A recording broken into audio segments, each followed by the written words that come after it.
Hi hello नमस्कार. मी राणी आजच्या एका नवीन व्हिडिओमध्ये तुमचं अगदी मनापासून स्वागत करते.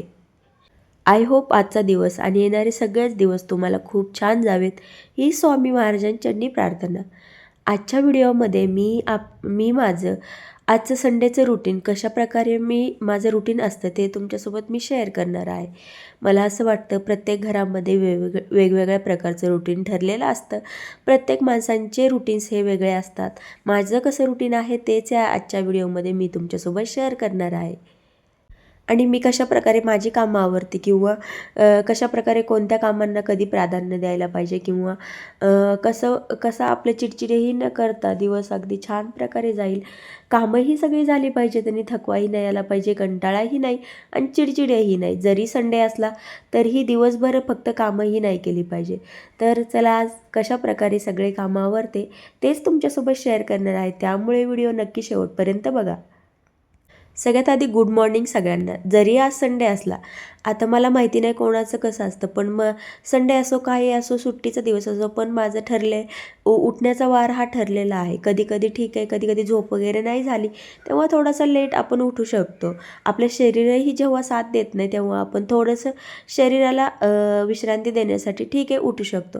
पण माझं असं असतं सुट्टी जरी असली तरी माझी ही जी कामं आहे ती वेळेतच झाली पाहिजेत आणि मला माझ्यासाठी टाईम काढायचं म्हणजे काढायचं, कारण की माझी जी पुढची कामं आहेत ती योग्य वेळेवर झालीच पाहिजेत. म्हणून माझा हा स्वतःसाठी हा असा अट्टाहास असतो. आज जरी संडे असला तरीही मी 7ला तर उठले होते. आता कोणासाठी हा लेटही असू शकतो किंवा कोणासाठी खूप लवकरही असू शकतं. प्रत्येकाच्या उठण्यावरती झालं. पण मी आज संडे होता आणि 7ला उठले होते. तसं मायराला टिफिन वगैरे नाही, मग मायराला सुट्टी, सगळ्यांनाच सुट्टी.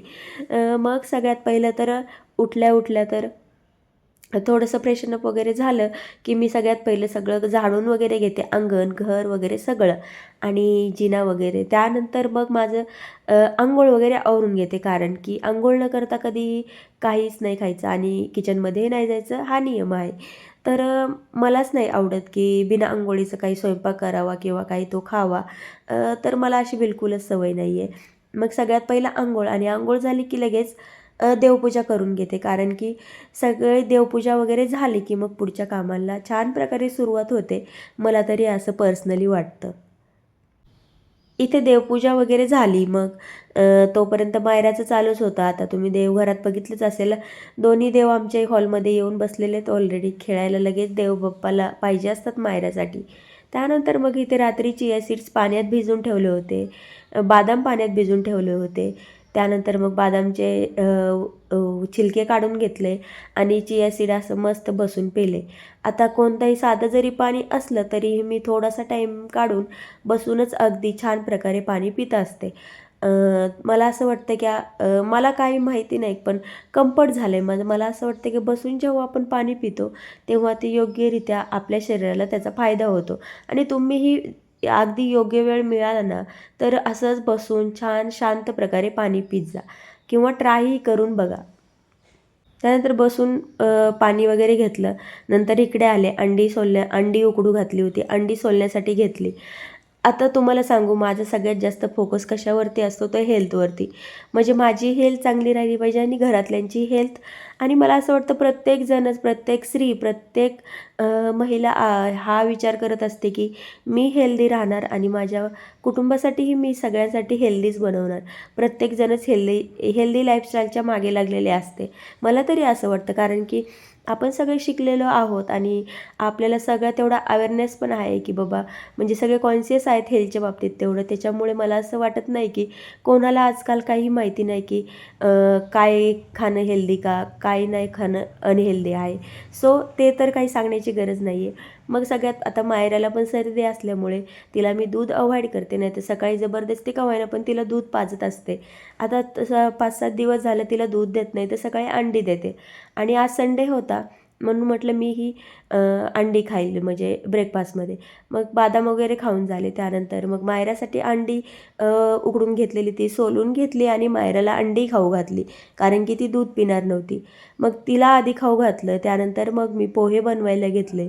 इथे पोहे बनवायचे होते आणि मला असं वाटतं आपण हेल्थवरती सगळ्यात जास्त आपलं कॉन्सन्ट्रेशन असलं पाहिजे, कारण की आपली हेल्थ चांगली असेल तर आपलं मन शरीर हे हेल्दी असेल तर आपण खूप काही अचीव करू शकतो. आणि तुम्हाला काय वाटतं? आपला हा दृष्टिकोन अगदी योग्य माझा हा म्हणजे मला असं वाटतं प्रत्येकजणच करत असतो आणि हा दृष्टिकोन योग्य असलाच पाहिजे, मला तरी असं वाटतंय.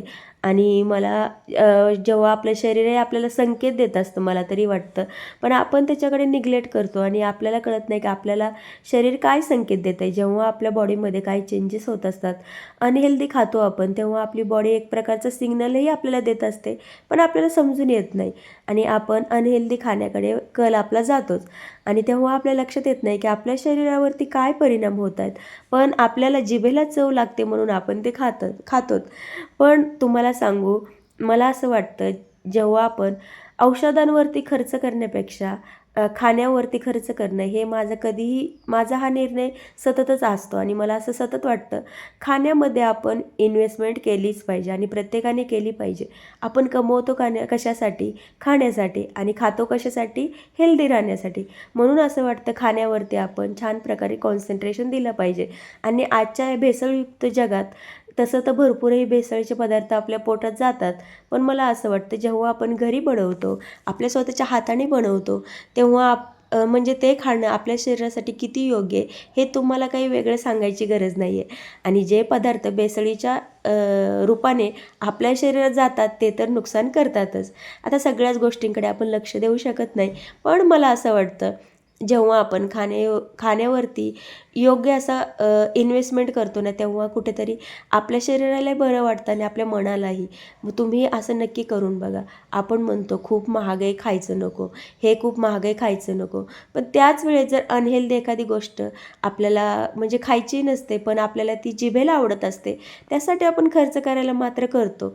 आता नकळत ह्या गोष्टी माझ्या हातूनही होतात आणि मला असं वाटतं आपण माणूस आहेत, होतच असतात. कधी-कधी ठीक आहे आपण खाऊ शकतो, कधी-कधी चटर-पटर आपल्यालाही खाऊ वाटतं आणि खाल्लंही पाहिजे. मनही मारून काही जगण्यात उपयोग नाही आहे. पण तुम्हाला जर तुमचं शरीर छान प्रकारे सिग्नल देत असेल, आता माझ्या अनुभवातून मी तुम्हाला सांगते, कधी-कधी असं होतं माझ्याकडून एक्सरसाइज वगैरे केली गेली नाही, तर माझं शरीर मला सिग्नल देतं. लगेच मला जॉईंट पेन वगैरे होण्यास सुरुवात होते. म्हणूनच आत्ता मला कळतं की मला एक्सरसाइजची गरज आहे आणि हे जर शरीर तुमच्यासोबत असं करत असेल, तर तुम्ही नक्कीच लकी आहात समजून जा. कारण की तुमच्या शरीरालाही माहिती आहे की तुला कोणत्या गोष्टींची गरज आहे आणि तुम्हाला तर स्वतःला चांगल्याच प्रकारे माहिती असतं की माझ्या शरीरासाठी मला काय महत्त्वाचं आहे. म्हणूनच मला असं वाटतं की प्रत्येकाने स्वतःच्या शरीराकडे लक्ष देणं फार जास्त गरजेचं आहे. आणि आजकाल आपण जगात बघतोय किती सगळ्या भेसळ पकडल्या जातात. अक्षरशः आपल्याला कधी कोणत्या गोष्टीची कल्पनाही नव्हती. आपण जी गोष्ट खातोय ती किती पॉयझन म्हणून आपल्या शरीरात जात होती किंवा आपल्या शरीरावर त्याचे काय परिणाम होत असतील, असं बिलकुल कधी विचार आपल्या मनातही आलेला नसेल. पण आजकाल जे न्यूज वगैरे बघतोय, ज्या खऱ्या आपण बातम्या वगैरे बघतोय, त्यातून असं लक्षात होतंय की बाहेर न खाल्लेलंच बरं.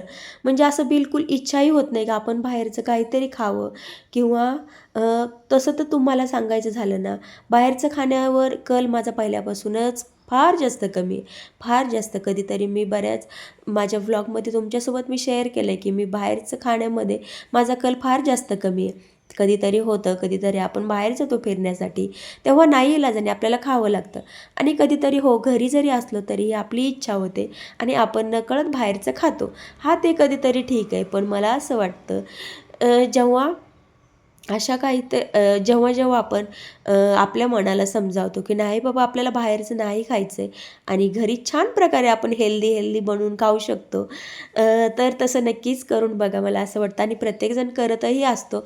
आता बरेच जण तर सगळ्यांनाच अवेअरनेस आलेला आहे की बापरे बाहेरचं सगळ्याचमध्ये किती भेसळ आहे आणि त्यामुळे किती बाहेरचं आपण खाऊ शकतो किंवा किती अवॉइड करायला पाहिजे, हे आजकाल मला वाटतं सगळेच जण जागरूक चांगल्या प्रकारे झाले असतील. जसं की मी झाले आणि मला वाटतं तुम्हीही झाला असाल. तसं तर आपल्याला सगळ्यांना माहिती असतं थोड्या-थोड्या गोष्टी. पण आपण आपल्या मनाला समजवतो कुठे मी रोज बाहेरचं खातोय, आज खाते आहे, दररोज थोडंच खाण्यात येते. पण तेच थोडं थोडं खाण्याने आपल्या शरीरामध्ये कशा प्रकारे पॉयझन निर्माण होते हे आपल्यालाही कळत नाही. म्हणूनच मला असं वाटतं प्रत्येक स्त्रीने स्वतः हेल्दी खावं, म्हणजे ती कुटुंबालाही हेल्दी खाऊ घालू शकेन आणि ती स्वतः हेल्दी राहील आणि ती तिच्या कुटुंबालाही हेल्दी ठेवू शकेन. आपल्या मुलांना, आपल्या सगळ्या परिवाराला कशा प्रकारे ती हेल्दी ठेवू शकते हे तिच्याच हातात असतं. म्हणून आधी आपण स्वतःला हेल्दी खाण्याच्या सवयी लावणं हे फार महत्त्वाचं आहे. मी असं नाही म्हणत की प्रत्येकच हॉटेल्समध्ये भेसळ. आता आपण ते कोणीच काही सांगू शकत नाही. कुठे होते, कुठे नाही होत, हे आपण बिलकुल नाही सांगू शकत. मग कधीतरी असं होतं बाबा, आपण आजारी पडलो आहे, मग घरी स्वयंपाकाला कोणी नाही आहे. मग कधीतरी आपल्याला बाहेरचं पार्सल मागवावं लागतं. हां, हे ठीक आहे आणि हे चालूनही जातं, कधी-कधी होतंही. तर आज माझ्याच बाबतीत असं घडलं आहे.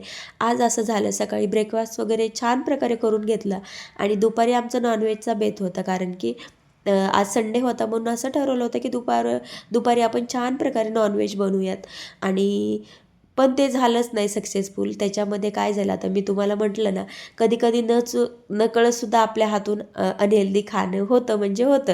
तेच माझ्याकडून झालं आहे आणि काय झालं मग तसं ठरवलं पण तसं काही झालंच नाही. त्यानंतर मग नवऱ्याने पार्सल बिर्याणी आणली आणि तीच खाण्यात आली. आता तुम्हाला मी म्हटलं ना, आपण कधी-कधी मुद्दामून नाही करत, पण कधी-कधी आपल्या खाण्यात येतं. तसं आज माझ्यामध्येही झालं आहे. पण तेच असं नाही आहे की त्याच गोष्टी परत-परत रिपीट आपल्याकडे झाल्या पाहिजेत, असं नाही आहे. आणि म्हणूनच हेल्दी खाणं हे फार जास्त इम्पॉर्टंट झालं आहे. म्हणजे जेवढं घरचं अन्न आपण खाऊ, तेवढंच आपल्यासाठी खूप जास्त सुरक्षित ठरतं आहे. चला मग भरपूर काहीशा रुटीनमध्ये गोष्टी असतात ज्या की सर्वच मी तुम्हाला नाही तुमच्यासोबत शेअर करू शकत. आता इथे बघा आमचे देव, तुम्हाला म्हटलं सकाळीच हॉलमध्ये येऊन बसलेत आणि ते असे येऊन बसलेत, मस्त असे झोक्यात बसवलेत मायराने. अशा प्रकारे देवांना आमच्या खूप जास्त शिक्षा असते. मग आता तिला कितीही म्हटलं तरी माहिती नाही, तिला लहानपणापासून हे 2 गणपतीची मूर्ती आणि अन्नपूर्णा माता खेळायला लागते म्हणजे लागतेच. तिला कधी-कधी माझी देवपूजा झाल्यावर आणते, पण कधी-कधी देवपूजा राहिलेली असते आणि ती घेऊन आलेली असते. तिला जबरदस्ती म्हणावं लागतं, "मायरा जय बाप्पाला." त्याला जय बाप्पाला पण शंभो घालायचा आहे, मग तू घेऊन जा. मग अशी रडारड पण असते कधीतरी आणि मग आजही तसंच झालं. मी म्हटलं, "मायरा मला जय बाप्पाला अंघोळ घालू दे आणि मग तू खेळायला घे." आणि मग कसं तरी जबरदस्ती तिने आणून दिले. मग माझी देवपूजा झाल्याच्या नंतर पुन्हा असे आमचे जय बाप्पा बाहेर फिरत होते. म्हणजे सतत असं होतंच. त्यानंतर मग असं झालं, मायराचं सकाळचं झालं होतं खाऊन, त्यानंतर लगेच मग मायरासाठी दुपारच्या जेवणासाठी मग इथे तिच्यासाठी छान प्रकारे डाळ खिचडी करून घेतली. कारण की भाजी चपाती तिला जास्त खाऊ वाटत झाली, कारण की मी म्हटलं आमची सगळ्यांच्या तब्येती खराब आहेत आणि छान प्रकारे डाळ खिचडी प्लेन अशी करावी म्हणजे तिलाही छान वाटेल खाण्यासाठी गरमागरम. आणि तिने छान प्रकारे खाल्ली आणि मग तिला झोपीही लावलं आणि त्यानंतर मग आम्ही दुपारचे जेवण करून घेतलं. आणि मला असं वाटतं कोणताही वार आपल्यासाठी मॅटर करत नाही. मी नाही म्हणत की आपले सगळेच वार सगळे सारखे असतात किंवा सगळे सारखे जायला पाहिजेत, अशी आपण अपेक्षा करणं ही चुकीचं आहे. पण मला असं वाटतं आपल्या हातून जेवढं होईल तेवढं आपण त्याला 100% दिलं पाहिजे की माझा दिवस मी कसा घालवला पाहिजे. आता गिल्ट नाही फील झाला पाहिजे की मी आजच्या दिवसात काहीच केलं नाही स्वतःसाठी किंवा माझ्या कुटुंबासाठी किंवा काहीतरी नवीन काही शिकले नाही, हा गिल्ट अजिबात मनात आला नाही पाहिजे. म्हणूनच माझी त्याच्यासाठी धडपड असते की नाही, आजही आपण दिवसभर फक्त कामातच नाही राहायचं. आता असं नाही आहे की आपण म्हणतो प्रत्येक वेळेस मी स्वतः काम करेल, मी मी हे काम मीच पूर्ण करेन. याच्यामध्ये आपला खूप जास्त वेळ जातो. म्हणून खूप जास्त जेव्हा तुमच्यावरती लोड असतो, तेव्हा इतरांचीही थोडी मदत घ्या. म्हणजे मदत घेतली तर खूप छान, म्हणजे आपल्यालाही मदत झाली तर आपल्यालाही अतिशय थकवा येणार नाही किंवा सगळी कामं कंटाळवाणी होणार नाहीत. पण जेव्हा काही तुमच्याकडे ऑप्शन नसतो, तेव्हा स्वतःलाच करावी लागतात. चला मग भरपूर काही गोष्टी असतात ज्या की सगळ्याच तुम्हाला तुमच्यासोबत नाही शेअर करता येत. म्हणजे ते नाही करणं होत, पॉसिबलच होत नाही सगळ्याच गोष्टी शेअर करायला. पण हे जे छोटंसं रुटीन आहे मी ते तुमच्यासोबत शेअर केलं आहे आणि मला असं वाटतं छान प्रकारे आपलं रुटीन सेट झालं की आपणही छान प्रकारे आपल्या स्वतःसाठी वेळ काढू शकतो. चला मग व्हिडिओ आवडला असेल तर लाईक, शेअर आणि कॉमेंट नक्की करा. आणि हो, चॅनलला सबस्क्राईब केलं नसेल तर चॅनलला नक्की सबस्क्राईब करा. हेल्दी खा, हेल्दी राहा आणि मेन म्हणजे मस्त असं फिट फिट राहा. चला भेटूया आपण नेक्स्ट आणि अशा छान छान व्हिडिओमध्ये. तोपर्यंत तुमची काळजी घ्या. बाय.